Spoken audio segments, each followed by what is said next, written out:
My parents dumped my 82-year-old grandfather on my doorstep at 4 a.m., all so they could turn his bedroom into a video studio for my sister. They thought I was powerless to stop them. A year later, when they came back crying for money, they learned just how wrong they were. This is where the story truly begins, and you won't want to miss what happens. Make sure you're subscribed to see it through to the end. We're always curious. Where in the world are you all watching from today? Let us know in the comments. The buzzing of my phone on the nightstand felt like an electric shock. It was 4:17 a.m. My first thought, the one that always surfaces in that disoriented, pre-dawn panic, was work. As a clinical social worker, a 4 a.m. call is never good.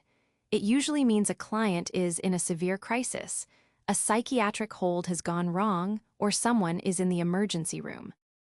I fumbled for the phone, my heart hammering against my ribs, but it wasn't a call. It was a text. One single, chilling message from my mother, Molly. "We're dropping Arthur off. He's your problem now. We need his room." I stared at the glowing white text, the words swimming in front of my sleep-blurred vision. Dropping him off? What do you mean, dropping him off? I hadn't even finished the thought when a sound from my front door sliced through the silence of my tiny apartment. A heavy, insistent thump-thump-thump. Not a knock. It was the sound of someone using a cane or a fist, weak but desperate. I threw off my blankets, my feet hitting the cold floor. I lived in a small, one-bedroom apartment on the third floor of a walk-up.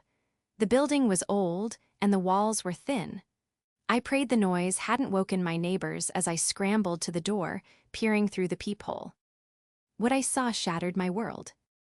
My grandfather, Arthur, stood slumped in the dimly lit hallway, leaning heavily on his cane. He was still in his pajamas, the old flannel ones I'd gotten him for Christmas, with a thin coat thrown haphazardly over his shoulders. His silver hair was matted on one side, and his face, usually so kind and composed, was a mask of confusion and fear. Beside him, like luggage from a trip he never agreed to take, were his two worn suitcases and a small duffel bag I recognized as the one that held his Parkinson's medication. I yanked the door open. "Grandpa, oh my God, what's happening?" He flinched at the sudden noise, his eyes wide and vacant for a second before they focused on me. "Jennifer," he whispered, his voice trembling. I don't know. Molly and Robert, they just drove away. They said this is where I live now." A cold, sharp anger, unlike anything I had ever felt, pierced through my shock. I looked past him down the hallway as if I could somehow still see my parents, Molly and Robert, standing there. But they were gone. Of course they were. They had dumped him, like a bag of unwanted laundry. At 4 a.m. I helped my grandfather inside, his arm frail and shaking under my hand. My apartment is modest, to put it kindly. It's a space I'm proud of, one I've paid for with years of hard work, but it's essentially a living room, a small bedroom, a tiny kitchen, and a bathroom. It is, in no way, equipped for an 82-year-old man with a progressive neurological condition. "Here, Grandpa, sit down," I said, guiding him to my sofa, the only other place to sleep besides my bed. He sank onto the cushions, looking around at the unfamiliar surroundings, his disorientation palpable. "They were yelling," he said, his voice quiet. "Molly was yelling at Robert in the car. She said Sophia needed the room now, that the painters were coming at 8. Sophia, my younger sister, the aspiring lifestyle influencer." The pieces clicked into place with sickening clarity. My parents, who ran a high-end, and I suspected, failing interior design business, were obsessed with their golden child.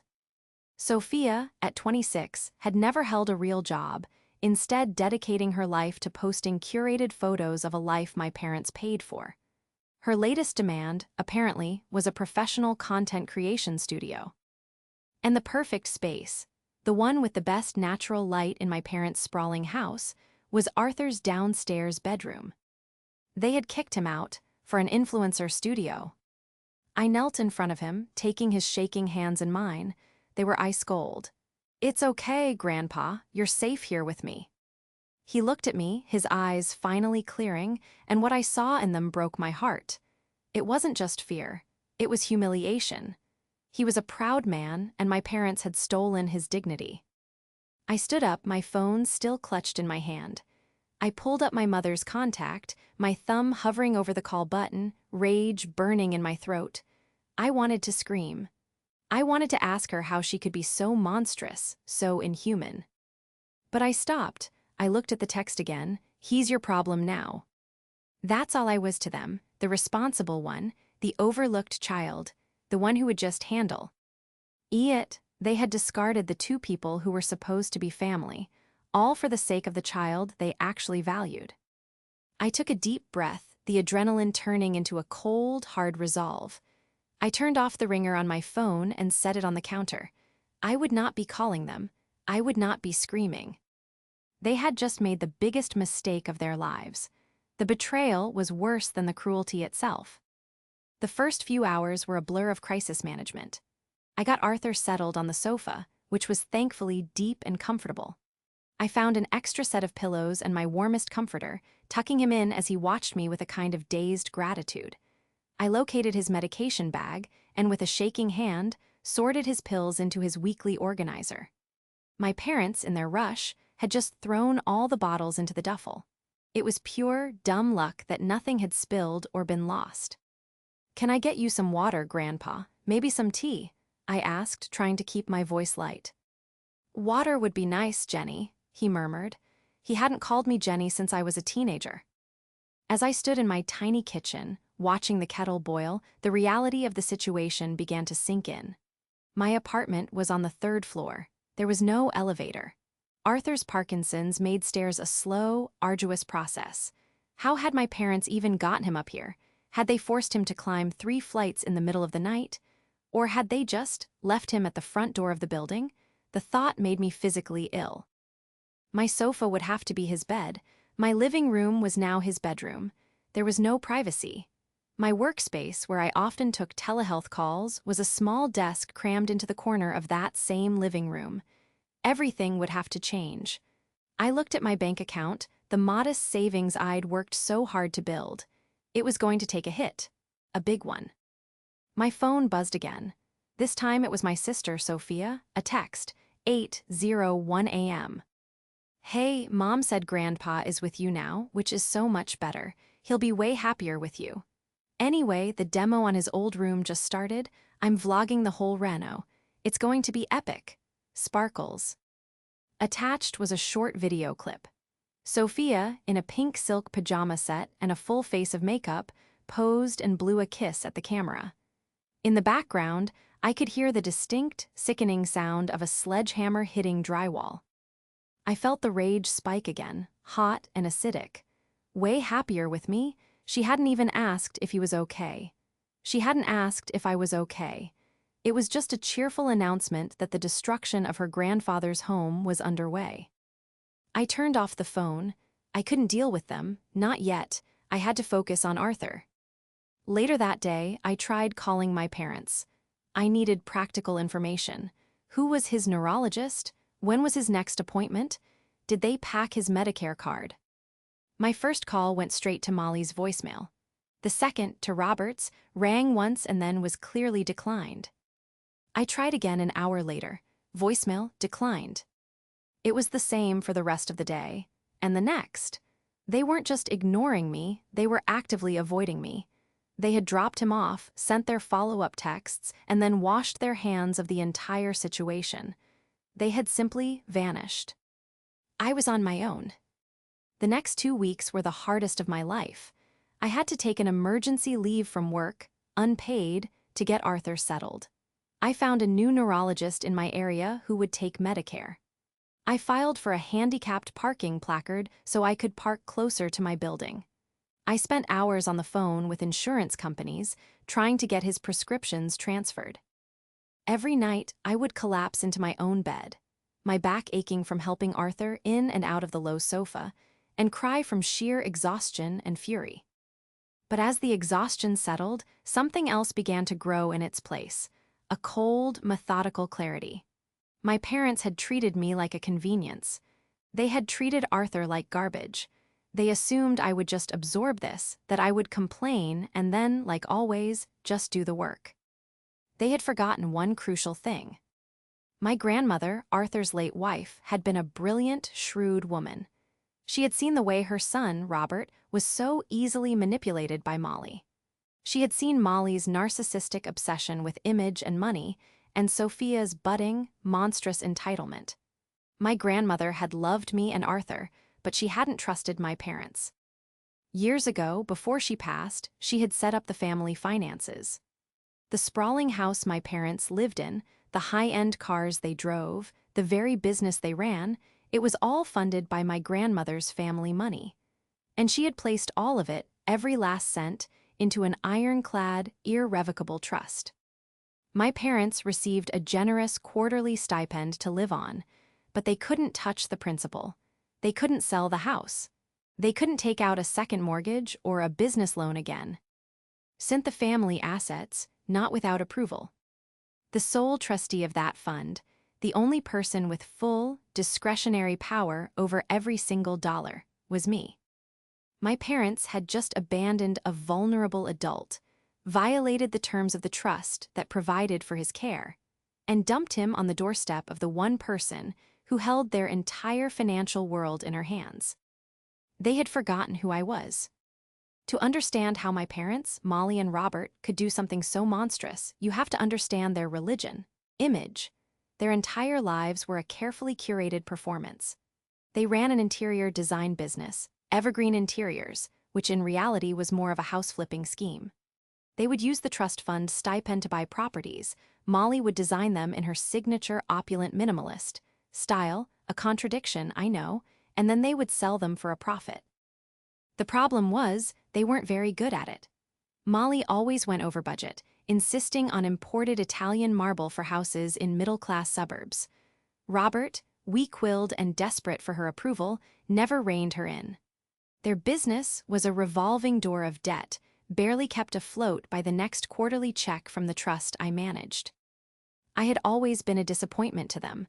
I was the boring child. I became a social worker, a job Molly found distasteful. "It's so, grimy, Jennifer," she'd once said, wrinkling her nose. "Why can't you do something glamorous like your sister?" Ah, Sophia, my sister wasn't just the favorite child, she was the centerpiece of their performance. At 26, she was their living doll, an aspiring lifestyle influencer whose brand was entirely funded by them. They paid for her designer clothes, her luxury apartment, her endless brunches, and her curated vlog life. In return, she tagged them in her posts, praising her amazing, talented mother for her design sense. She was their marketing, and in their minds, their legacy. My grandfather, Arthur, didn't fit into this performance. He was quiet, proud, and lived simply. After my grandmother died, he had moved into the downstairs suite of my parents' house, a space that was his, paid for by the trust my grandmother had established. His presence was a quiet, constant reminder of a reality they didn't like. His Parkinson's, with its unglamorous realities of tremors and mobility aids, was an embarrassment to Molly. He was a flaw in her perfect, curated home. The sacrifices I'd made meant nothing to them. I was the one who went to the parent-teacher conferences they forgot. I was the one who helped Arthur with his taxes after my grandmother passed. I was the one who visited him every Sunday, bringing groceries and sitting with him while my parents and Sophia went to some exclusive new restaurant. I was the reliable, invisible infrastructure of the family. And when they needed someone to take out the trash, they called me. A few days after my parents finally started answering their phones, Molly called me. Not to apologize, not to ask about Arthur, but to complain. "Jennifer, thank heavens," she said, her voice strained with artificial brightness. "I'm so glad we got that situation handled. It was just becoming impossible. Arthur was making such a fuss about the noise."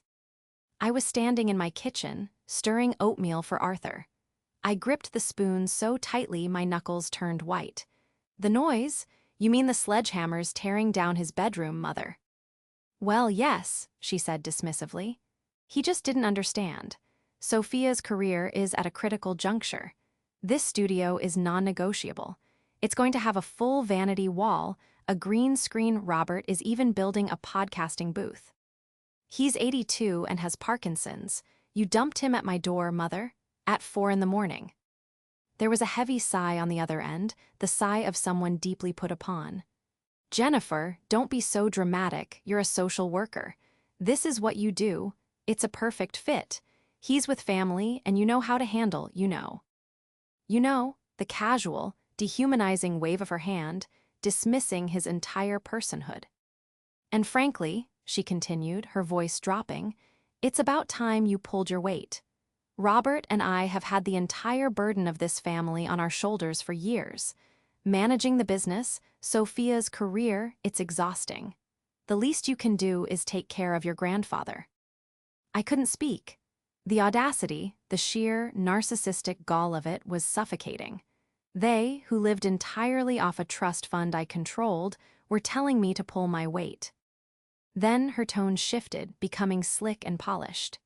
Anyway, the real reason I called, I was just looking at the quarterly reports. The business account is a little tighter than I'd like.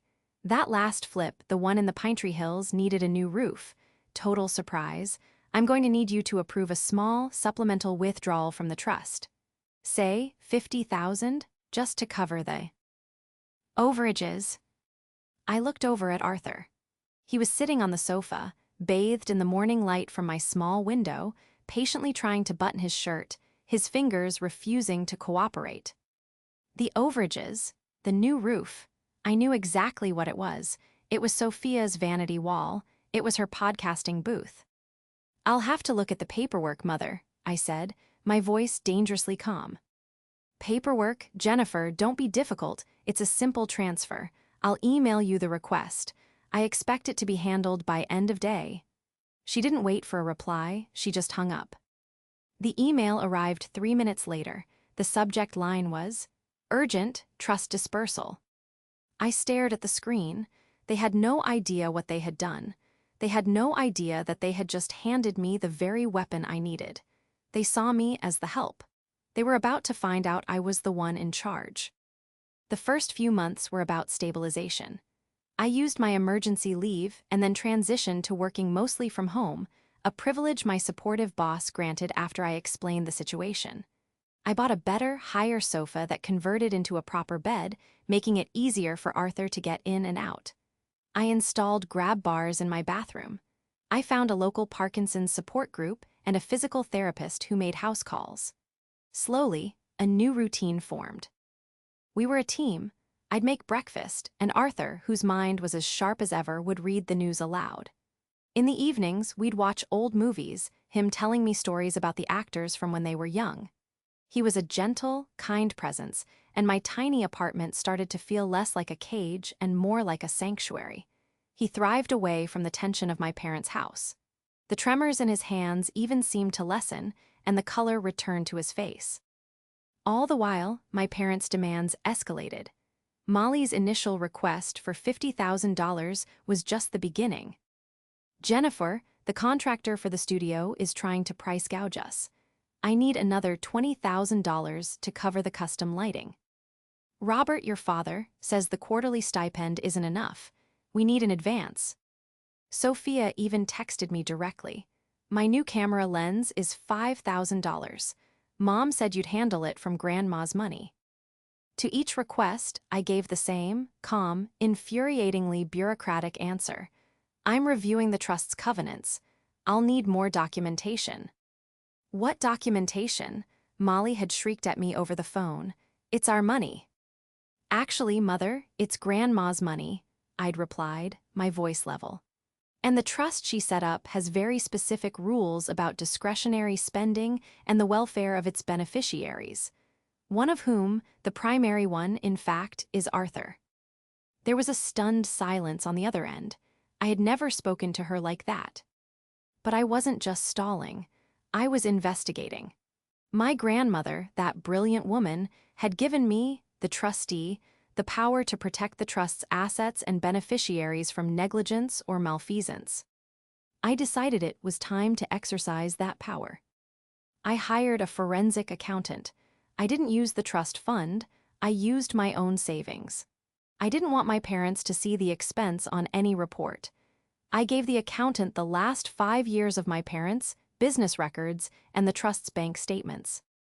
I need to know where the money is really going, I told her. They claim it's for their business, Evergreen Interiors. I think it's going somewhere else. While she worked, I did my own digging. I looked up the properties they had flipped.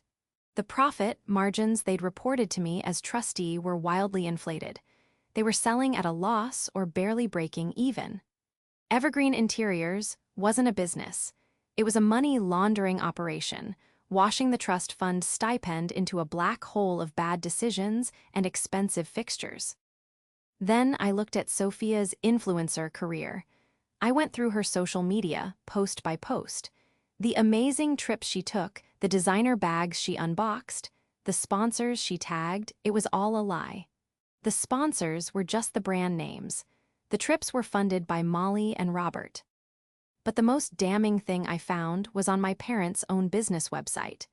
In their portfolio, they had a case study for a luxury content creation studio. It was Arthur's old room. They had posted a full budget breakdown as a way to attract new clients. Total project cost, $115,000. They had listed every expense, $10,000 for soundproofing, $15,000 for custom-built vanity desks, $8,000 for professional-grade lighting rigs. This wasn't just a renovation, it was a hemorrhage of cash. Their cash, which was rapidly running out.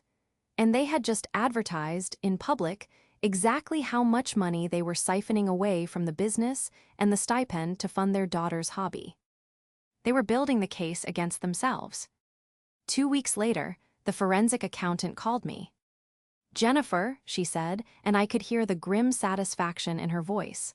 "You were right, this isn't just mismanagement, this is fraud." She explained. My parents had been systematically defrauding the trust.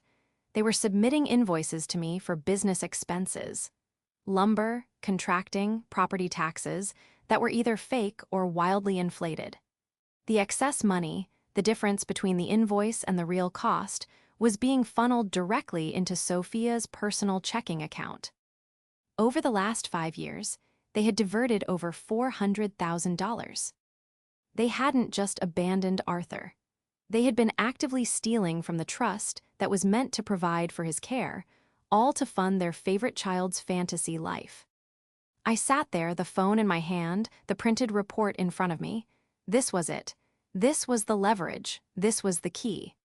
My grandmother's trust had a morality clause. Any beneficiary found to be acting in a way that was finance, ally or morally detrimental to another beneficiary could have their stipend reduced, suspended, or revoked entirely, at the sole discretion of the trustee.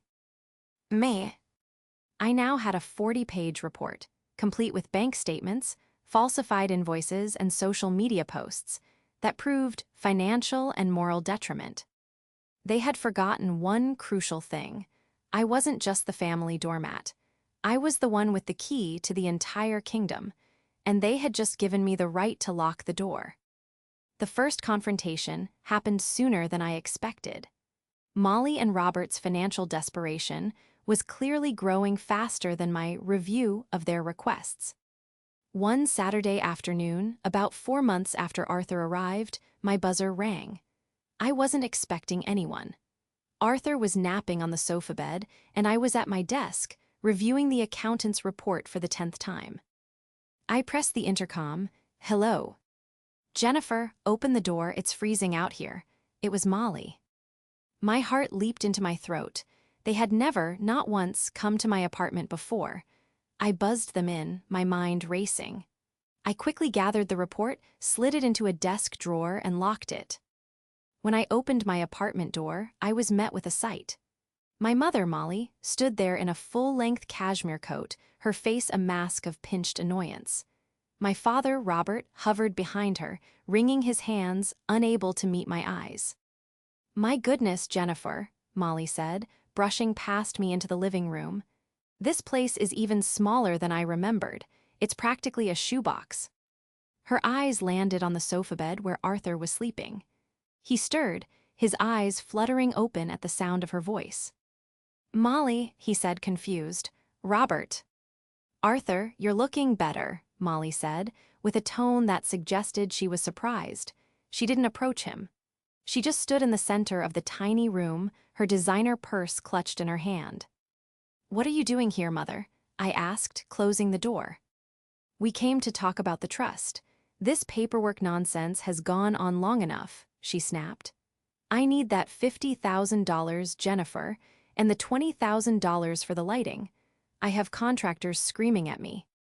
"I told you, I'm still reviewing the covenants," I said calmly. Reviewing, she scoffed. "You're a social worker, not a lawyer. What is there to review? It's simple. We need money, you sign the form. That's how it works." "Actually," I said, crossing my arms, "that's not how it works at all." Robert finally spoke, his voice weak. "Jen, please, your mother is under a lot of stress. The business, we just need a little help to get over this hump." "A hump," I said, my voice dangerously quiet. "Is that what you call spending $115,000 on a video studio for Sophia?" Molly's head whipped around, her eyes narrowed. "How did you, Sophia's vlog, I suppose? That's just marketing, Jennifer, an investment in her brand." "It's an investment, all right," I said. I walked over to my locked desk drawer. "But it's not a business expense. I've been looking at the books, Mother. Evergreen Interiors hasn't turned a real profit in 3 years." Robert went pale. "Now, Jennifer, you don't understand the complexities." "Oh, I understand perfectly," I said. "I understand that you're funneling the trust stipend, which is meant for your living expenses, into a failing business. And now that the stipend isn't enough, you want me to approve discretionary funds. Funds meant for things like Arthur's medical care, to pay for your daughter's hobby." Molly's face, usually so perfectly composed, began to contort. "How dare you? Sophia's career is not a hobby. It is a legitimate business. And that money is ours." "It's not," I said, my voice steel. "And I'm not approving the withdrawal." Molly let out a sound that was half scream, half gasp. "You what? You can't do that." "I can," I said. "I'm the trustee, and as trustee, my primary duty is to the beneficiaries, all of them." I looked pointedly at Arthur, who was now sitting up, watching the exchange with wide, comprehending eyes. "Especially the one you abandoned on my doorstep at 4 a.m. The words hit her like a slap. Robert flinched as if I'd struck him. Molly's composure cracked completely. The polished, high-end designer vanished, replaced by a desperate, cornered woman. "You ungrateful little brat," she shrieked. "After everything we've done for you." "Done for me?" I laughed, a cold, bitter sound. "You've done nothing for me. You did this to yourselves." "You will sign that paper, Jennifer," she yelled, taking a step toward me. "Robert, tell her." Robert just stood there, shaking his head, looking at the floor. "Molly, maybe we should go." "Go? We're not going anywhere until she gives us our money." She turned back to me. "You think you're so smart? You're nothing. You're a glorified babysitter in a tiny apartment. You will release those funds, or I will have you removed as trustee." This was the thria. Tea I had been waiting for. The poorly executed, obvious lie. "Removed?" I asked, raising an eyebrow. "On what grounds? That I'm following the rules of the trust? That I'm preventing the misuse of funds? You can't remove me, Mother." Grandma made sure of that. The only person who can remove me is a judge, and I wonder what a judge would think about your $115,000 studio. Or the fact that you dumped a vulnerable adult. Molly's face went white. She had no idea I knew about the legal side. She had always assumed I was too stupid, too passive, to understand the power I held. She stared at me, her chest heaving. The threats were gone, replaced by a cold, reptilian hatred. "You will regret this, Jennifer," she hissed. "This isn't over." "No," I said, opening my apartment door. "It's not, but for now you need to leave." She grabbed Robert by the arm and stormed out, slamming the door so hard one of my framed pictures fell off the wall. I stood in the silence, my heart hammering. Arthur looked at me, his expression a mixture of awe and fear. "Jennifer," he said, his voice quiet, "what have you done?" "I've done what Grandma wanted me to do, Grandpa," I said, picking up the fallen frame. I'm protecting the family. My parents' defeat at my apartment was only the end of the first battle. The war was just beginning. Molly, denied the direct injection of cash she so desperately needed, became frantic. Their first move was to try and turn Arthur against me. A few days after the confrontation, a package arrived. It was a large, expensive bouquet of flowers and a gift basket filled with gourmet foods addressed to Arthur. The card read, "Dearest Papa, we are so worried about you. Jennifer is keeping you from us. She has stolen your money. Call us. We will come and get you. Love, Molly and Robert." Arthur read the card and slid it across the table to me. "She thinks I'm a fool, Jenny," he said, his voice flat. "She thinks a few nice crackers will make me forget she threw me out in my pajamas." I, however, did not take it so lightly. "She has stolen your money." That was slander. That was a direct accusation. They were building a narrative that I was the one mismanaging the trust. A week later, I received a certified letter from a lawyer. It was a cease and desist, accusing me of undue influence over Arthur and breach of fiduciary duty for denying my parents their rightful funds. It was an intimidation tactic, a flimsy one, but it showed Molly was escalating. She was trying to build a paper trail to have me removed. But they were amateurs. I had a 40-page forensic report. I took the report, the lawyer's letter, and my own meticulously kept log of every expense for Arthur's care. And I went to see the estate lawyer who had helped my grandmother set up the trust all those years ago. Mr. Henderson was in his late 70s, sharp and uncompromising. He had despised Molly from the moment he met her. He read the accountant's report, his expression growing grimmer with every page. He looked at the invoices for Sophia's studio. He looked at the bank statements showing the money trail from the business account to Sophia's personal account. "This is more than a breach, Jennifer," he said, taking off his glasses.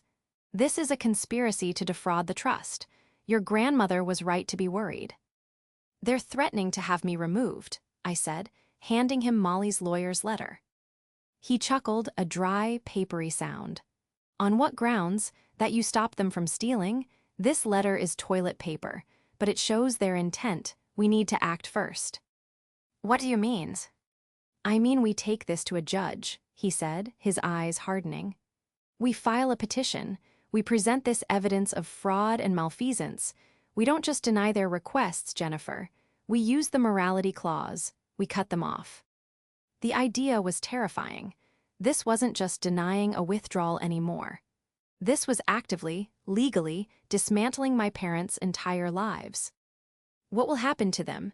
I asked, my voice small. "The trust owns the house," he said simply. "If their stipend is revoked, they have no income. They will be in default on the trust's terms. They will have to vacate the property. The business, which is a shell, will collapse. They will have nothing. Which, according to this report, is what they've earned." He saw the hesitation on my face. "Your grandmother put that clause in for a reason. She put you in charge for a reason. Not just to protect Arthur, but to protect her legacy from them.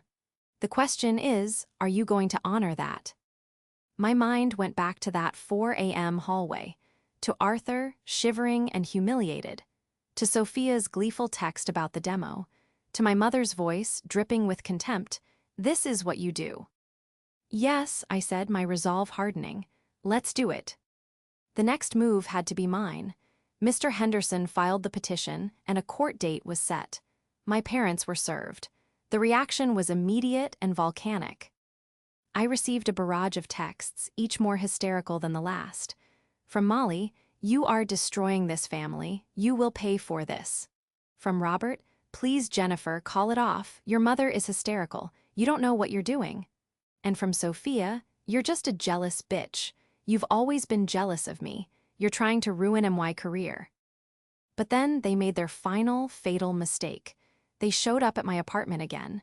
This time, they brought Sophia. It was a Sunday evening. I heard them shouting in the hall before they even knocked. I opened the door, and the three of them practically fell in. "We are not leaving," Molly announced, her voice shaking with rage. Sophia stood behind her, filming me with her phone. Turn that off, Sophia, I said.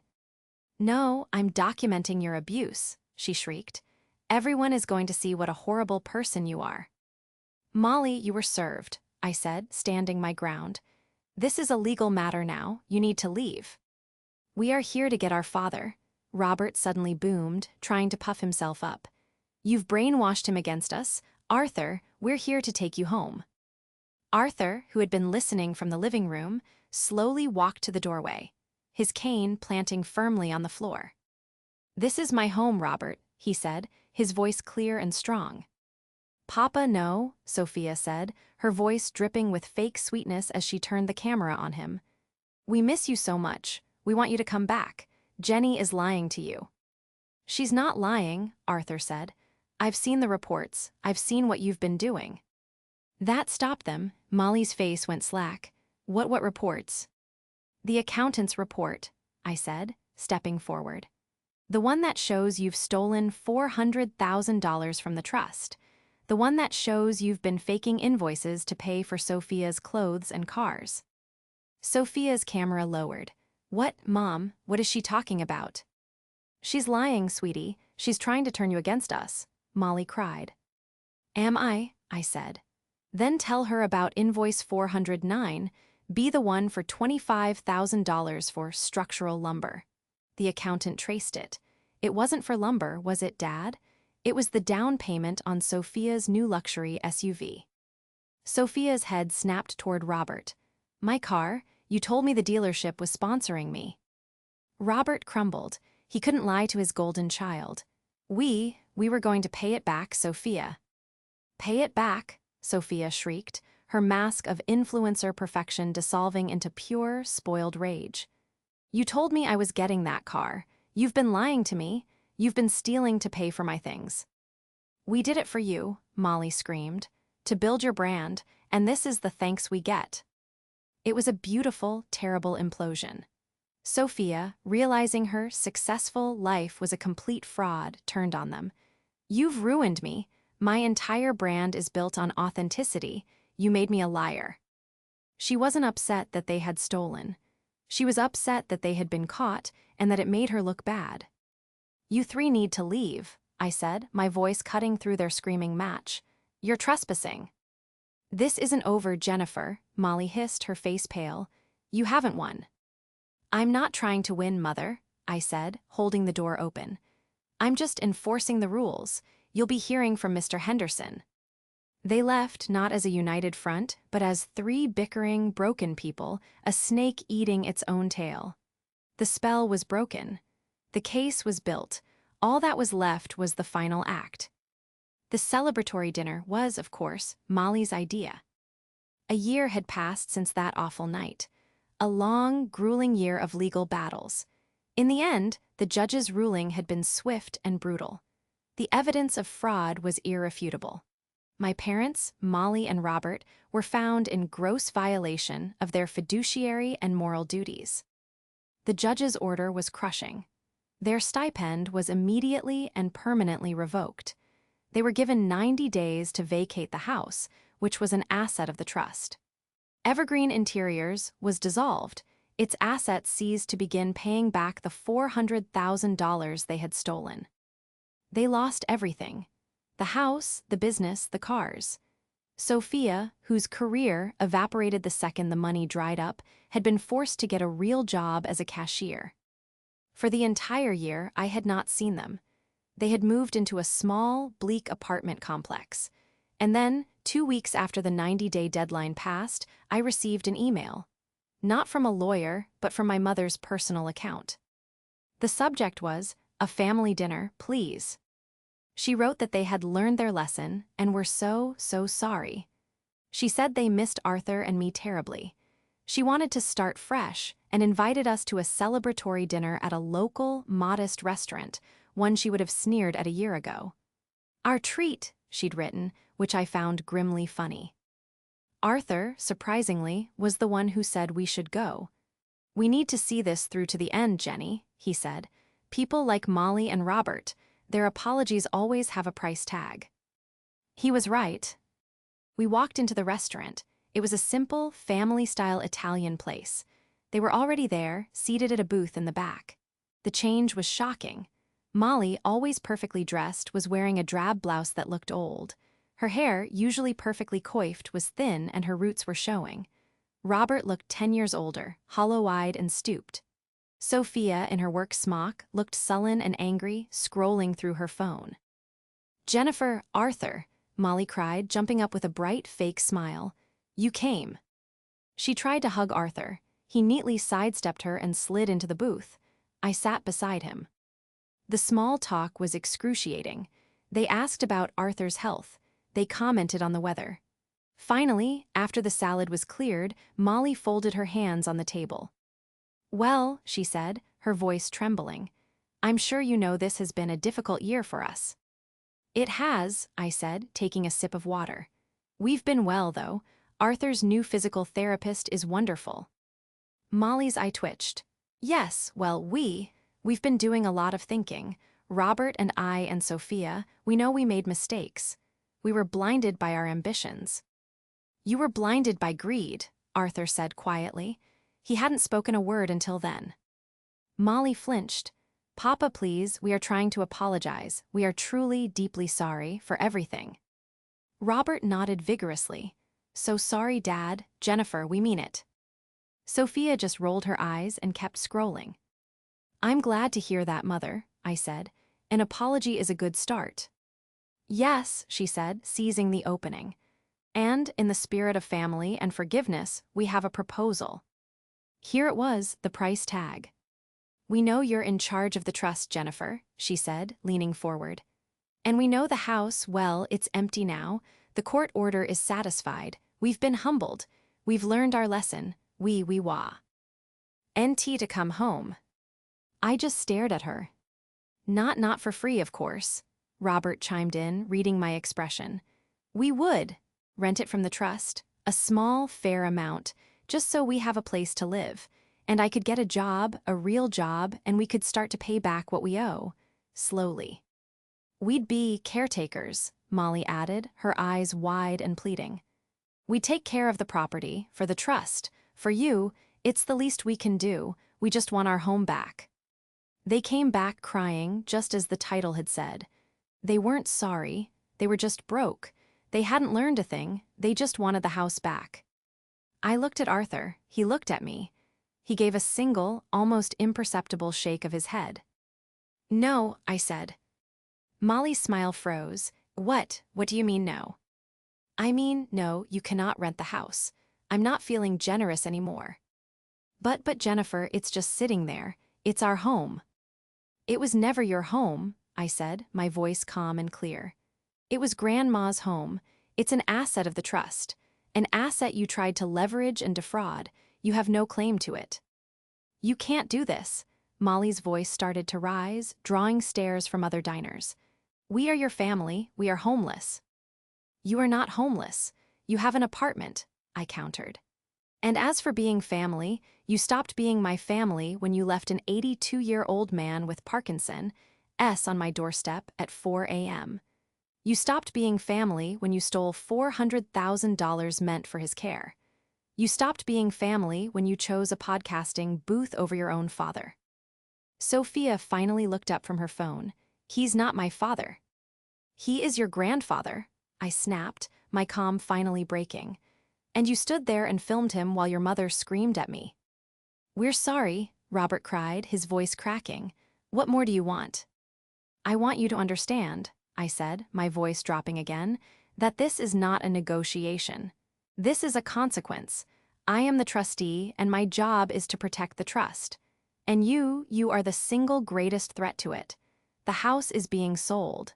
The proceeds will be returned to the trust's principal, where they will be safe from you." Molly's face was a mask of pure, unadulterated hatred. The fake humility, the tears, the apologies, all of it vanished. You bitch," she hissed. "You always wanted this. You were always jealous of Sophia. You've been planning this all along." I calmly placed my napkin on the table. Arthur was already pushing himself up from the booth. "You're wrong, Mother," I said, standing up. "I never wanted this. I never wanted to be in charge. I just wanted to be a daughter. But you didn't want a daughter. You wanted a doormat. I reached into my purse and pulled out a $50 bill. I tossed it on the table. For the salads, I said, it seems this is your treat after all. We walked out of the restaurant, leaving the three of them sitting there, their faces frozen in shock and fury, the $50 bill lying between them like an insult. As the door closed, I heard the first shriek of rage from Sophia. I didn't look back. The downfall of Molly, Robert, and Sophia was not loud and dramatic. It was a slow, quiet, and definitive collapse. The sale of the house went through quickly. As Mr. Henderson had arranged, the proceeds went directly back into the trust, where they were added to the principal, forever beyond their reach. The seizure of their business assets paid back less than a tenth of what they had stolen.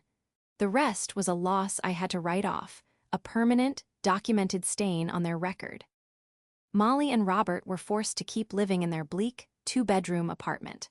Robert eventually found a job as a greeter at a big-box hardware store, a far cry from the CEO title he'd given himself at Evergreen Interiors. Molly, who had no discernible skills beyond spending other people's money, refused to work. I heard from a distant cousin that she spent her days writing furious, multi-page letters to lawyers who all refused to take her case. Sophia's fate was, in a way, the most poetic. Her brand, built on a lie, collapsed. She couldn't afford the clothes, the trips, or the apartment. Her followers, seeing her sudden drop in content, turned on her. She was last seen working at a fast food restaurant, a hairnet covering her influencer hair, her expression one of permanent, sullen anger. As for me and Arthur, our lives blossomed. With the trust safe and its assets no longer being plundered, I was able to do what my grandmother had always intended. I used the funds to move us out of my tiny, third-floor apartment and into a beautiful, accessible, ground-floor condo. It had 2 bedrooms, a small garden out back, and a walk-in shower for Arthur. I hired a part-time home health aide, a kind woman who helped Arthur with his physical therapy while I was at work. I was able to return to my job, my passion, full-time, without the crushing fine-in. Sile anxiety I'd lived with for a year. Our lives became peaceful. We had our routines, breakfast together, walks in the garden. Evenings spent watching old movies just as we had in my tiny apartment. But now there was no fear, no anger, just a deep, profound sense of safety. One afternoon, about 6 months after the restaurant showdown, I was helping Arthur sort through some of his old belongings. We found a small, locked wooden box. "My goodness," he said, his eyes lighting up. "I'd forgotten all about this. Your grandmother, she gave this to me right before she passed. She said to open it only when I was sure the family was safe." He pulled a small key from his wallet. Inside the box, there was a single, folded letter. It was in my grandmother's elegant, strong handwriting. It was addressed to me. "My dearest Jennifer," it began. "If you are reading this, it means you have done it. You have saved us. I knew, even when you were a little girl, that you were the only one with the strength and the character to weather the storm that I knew was coming. I knew Molly and Robert would not change, and I knew they would try to poison everything I built. I am so sorry for the burden I placed on you. It was not fair, but I knew you were the only one who could bear it. You are not the overlooked one, my dear. You are the one I saw most clearly. You are the protector. This trust, this money, it was never about wealth. It was about giving you the tools to ensure that kindness and decency would win in the end. Your grandfather is a good man. Take care of him, and take care of yourself. You have earned your peace. Live a long, happy life knowing you did the right thing." Tears streamed down my face as I read the letter. Arthur placed his warm, slightly trembling hand over mine. "She always knew," he whispered. I looked out the window at our small, peaceful garden.